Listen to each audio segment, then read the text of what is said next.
The great hall of the Galactic Council fell into complete silence. Ambassador of the Empire stood frozen at the central podium. His four eyes blinked repeatedly, as if trying to process what he had just heard. Around him, representatives from over 300 spacefaring civilizations sat in their designated seats. Every single one of them wore expressions of pure disbelief. "Could you repeat that?" finally managed to say. His voice came out weak and shaky. The messenger, a young with trembling wings, cleared his throat nervously. "The Dominion has declared war on Earth, Ambassador. Their fleet of 5,000 warships entered human space approximately 6 standard hours ago. They have already destroyed 2 human colony worlds." For a long moment, nobody spoke. Then, slowly, a strange sound began to fill the chamber. It started as a low murmur and grew into something that had never been heard in the sacred halls of the council before. Laughter. Nervous, terrified, disbelieving laughter. High Counselor, the ancient leader of the Confederation, leaned forward in his floating chair. His wrinkled face was pale with shock. "They have lost their minds," he whispered. "They have completely and utterly lost their minds." The Dominion was considered one of the most aggressive species in the known galaxy. They were tall, powerful beings with armored skin and a warrior culture that went back millions of years. Their empire spanned over 2,000 star systems, and their military was feared by many. They had never known defeat in their entire history. But attacking humans, that was not bravery, that was suicide. Ambassador turned to face the human representative, Sarah, who sat calmly in her designated seat. Unlike everyone else in the chamber, she showed no emotion. Her face was completely neutral, almost bored. This reaction, or rather lack of reaction, sent chills down the spines of every alien present. "Ambassador," said carefully, "on behalf of the Galactic Council, I wish to express our deepest sympathies for the attack on your colonies. I also want to make it absolutely clear that no other member of this council had any knowledge of or involvement in this action." Sarah nodded slowly. She pulled out a small device from her pocket and placed it on the table before her. "The council's position is noted and appreciated," she said.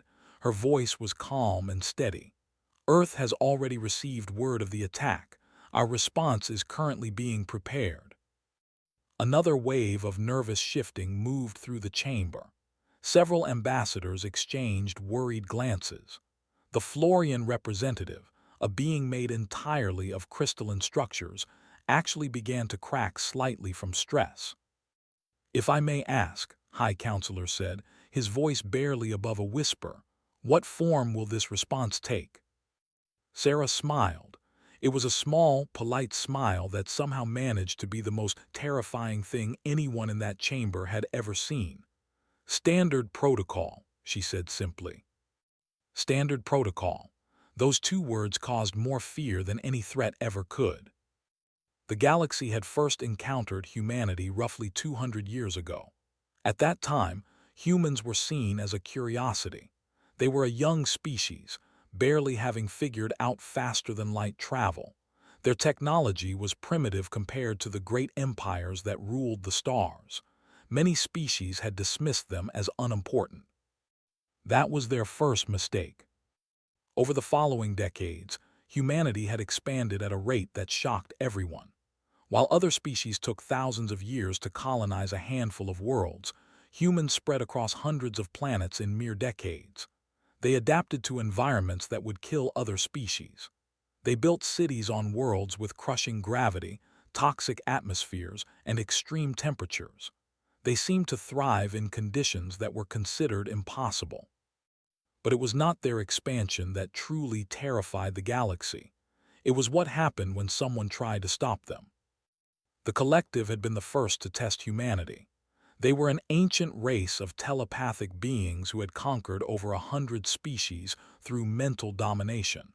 They looked at the young humans and saw easy prey. Their psychic attacks had never failed before. Against humans, they discovered something terrifying. Human minds were chaos, pure, unfiltered chaos. The who attempted to dominate human thoughts found themselves drowning in an ocean of contradictory emotions, random memories, and something that humans called imagination. Many went completely insane within seconds of contact. Those who survived retreated and never challenged humans again. Then came the Empire. They were conquerors who relied on biological warfare. Their engineered plagues had destroyed civilizations. They released their deadliest creations on a human colony world, expecting total annihilation. Instead, human scientists analyzed the plague, developed a vaccine within weeks, and then created a counterplague that specifically targeted biology. The empire collapsed within a single year. Their species survived only because humans, showing what they called mercy, provided them with a cure after their complete surrender. The Synthetic Collective, a civilization of artificial intelligence, had calculated that humans would be easy to defeat. Their logic was flawless. Their processing power was infinite. They could predict any action, counter any strategy. They could not predict insanity. Human commanders made decisions that all logic. They used tactics that made no mathematical sense. They sacrificed ships in ways that seemed wasteful, only to win impossible victories. The Synthetic Collective eventually concluded that humans were simply too irrational to model and requested peaceful relations. Story after story had spread across the galaxy. Humans who survived impossible injuries and kept fighting. Human soldiers who charged into certain death without hesitation. Human scientists who solved problems by breaking every known rule of physics. Human diplomats who smiled while making threats that would make demons weep. The galaxy had learned to fear humans, not because they were the strongest, the fastest, or the most advanced, but because they were utterly, completely unpredictable, and they never, ever gave up. Now the Dominion had attacked them. In the council chamber, Ambassador was rapidly going through old records on his personal tablet. His hands were shaking. "The fleet numbers 5,000 vessels," he said. "Current human military strength in that sector is approximately 200 ships. Perhaps they believe they have the advantage." "Numbers mean nothing against humans," said Ambassador of the Republic. His species had witnessed human warfare firsthand during a border dispute. They had immediately apologized and offered generous trade agreements. "We outnumbered them 20 to 1. We had superior technology. We lost 60% of our fleet in 3 hours." "They adapt too quickly," added the Florian representative, crystals still crackling with stress. "We once blocked their communication frequencies during a trade negotiation. They invented an entirely new form of communication within minutes. Minutes." High Counselor raised a hand for silence. "What I want to know," he said slowly, "is why they would do this. Surely they have heard the same stories we have. Surely they know the risks." Sarah looked up from her device. "If you would like, I can explain," she offered. "We have been monitoring internal communications for some time." This statement caused another wave of shock. They had the most secure communication systems in the galaxy, or so they had believed. "The leadership has convinced themselves that the stories about humanity are exaggerated," Sarah continued. "They believe that our previous enemies were simply weak. They consider themselves superior to any species we have faced before. They think their warrior heritage and superior numbers will guarantee victory." Ambassador shook his head in disbelief. "They think the stories are exaggerated. Did they not research? Did they not investigate?" "They sent spies," Sarah admitted. "Those spies reported back that humans are physically weaker than warriors. Our individual soldiers are smaller, slower, and less naturally armored. They concluded that we are no threat."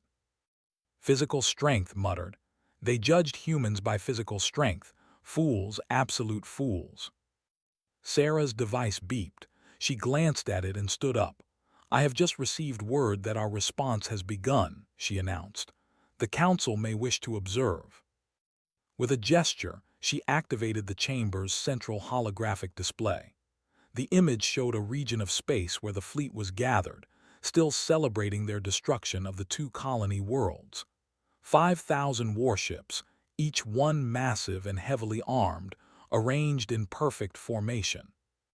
Then the space around them began to ripple.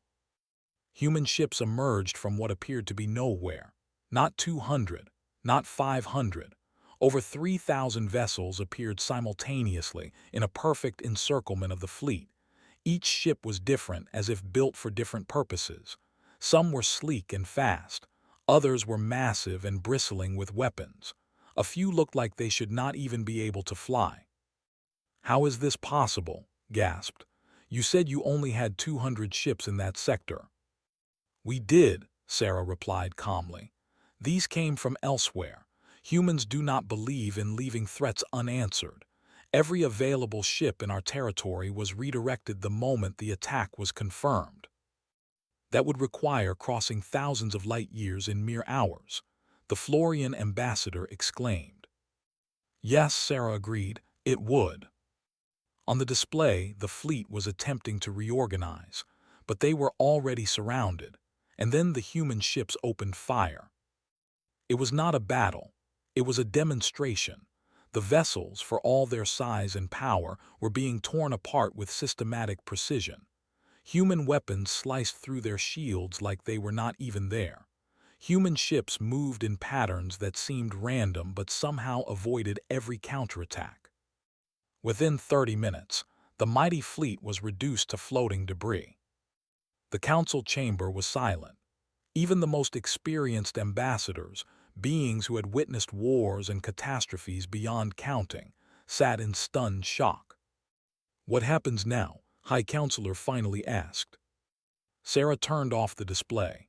"Now we visit she said. "They killed approximately 2 million human civilians in their attack. This requires a response." "You are going to destroy their world?" asked, horrified. Sarah looked at him with genuine confusion. "Destroy? No, Ambassador. We are not monsters. We are going to occupy their planet, dismantle their military, and establish a reconstruction program. In approximately 50 years, they will be a peaceful, productive member of galactic society. We will help them build schools, hospitals, and proper infrastructure. Their children will learn better ways." This, somehow, was even more terrifying than destruction would have been. "You will rebuild them in your image," realized. "We will help them become better," Sarah corrected. "That is what humans do. We do not destroy our enemies. We make them our friends, whether they want to be or not." As she walked out of the council chamber, every ambassador made a mental note. The notes all said the same thing, written in hundreds of different languages across the galaxy. Never attack humanity. Never provoke humanity. Never give humanity a reason to help you become better. Because the galaxy had finally understood the true terror of human beings, they would not just defeat you. They would not just conquer you. They would make you grateful for it. And that was the most frightening thing of all.